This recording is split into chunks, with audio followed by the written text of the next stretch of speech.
दोस्तों, वो कहते हैं ना कि नारी की छवि सिर्फ शब्दों तक सीमित नहीं होती। नारी तो जीवन भर समाज का कल्याण करती है। ऐसे ही जज्बे से भरी कहानी है उन 300 महिलाओं की जिन्होंने भारतीय सेना के लिए 72 घंटों में सड़क बनवा दी। बात है 1971 की, जब भारत पाक का युद्ध चल रहा था। दिसंबर 1971 की रात को भारत पाक युद्ध के दौरान भुज में भारतीय वायुसेना के एयर स्ट्रिप पर साइबर जेट विमान के एक दस्ते ने 14 से अधिक नापलम बम गिराए। इसकी वजह से यह एयर स्ट्रिप टूट गई और भारतीय लड़ाकू विमानों का उड़ान भरना नामुमकिन हो गया। भारतीय वायुसेना ने एयर स्ट्रिप की मरम्मत के लिए सीमा सुरक्षा बलों के जवानों को बुलाया, पर समय तेजी से गुजर रहा था और मजदूर कम थे। ऐसे में भुज के माधापुर गांव से 300 गांव वाले अपने घरों से निकलकर भारतीय वायुसेना की मदद के लिए आगे आए, जिनमें ज्यादातर महिलाएं थी। मन में देशभक्ति लिए वे सभी अपने घरों से निकल पड़ी।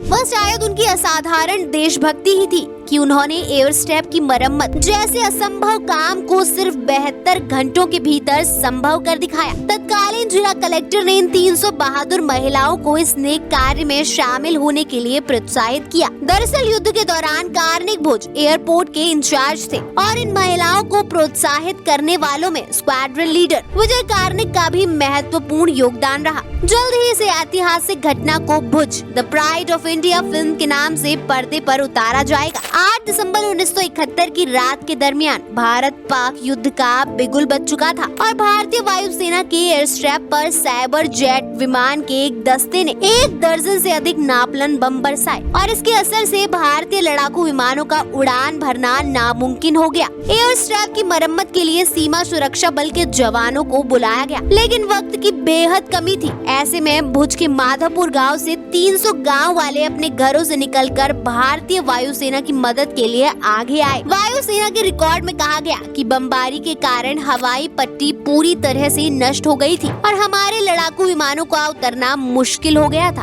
हवाई पट्टी की मरम्मत के लिए जनशक्ति की कमी थी। रक्षाकर्मी माधापर के पास एक गांव से पानी लाने के लिए जाते थे और जब ग्रामीणों की हवाई पट्टी की मरम्मत हो रही कठिनाई के बारे में पता चला तो उन्होंने मदद करने की पेशकश की। गाँव के सरपंच जाधव जी भाई हिरानी ही थे जिन्होंने उन्हें सशस्त्र बलों की मदद करने के लिए कहा। उन्हीं में से एक वालबाई सेघानी बताती हैं कि हमने काम शुरू किया और अधिकारियों द्वारा निर्देशित किया गया। जब कोई पाकिस्तानी हमलावर हमारे पास आने का संकेत आता तो एक लंबा सायरन शुरू हो जाता। हम तुरंत दौड़कर झाड़ियों के पीछे छिप जाते। हमें हरे रंग की साड़ी पहनने के लिए कहा गया था। एक सायरन संकेत था कि अब हम काम फिर से शुरू कर सकते हैं। उस दिन को याद करते हुए सिंघानी ने कहा कि हमने दिन के उजाले का अधिकतम उपयोग करने के लिए सुबह से शाम तक जमकर मेहनत की। क्षतिग्रस्त एयर स्ट्रिप को ठीक करना एक मुश्किल काम था क्योंकि इन नागरिकों की जान को लगातार खतरा था। उन्होंने अपने अफसर से मार्गदर्शन में काम शुरू किया। जब भी भारतीय वायुसेना को पाकिस्तानी बॉम्बर के अपनी तरफ बढ़ने की शंका होती तो वो एक सायरन बजाकर इन नागरिकों को सावधान कर देते। वह कहती हैं कि यह हमारे लिए गर्व का क्षण था।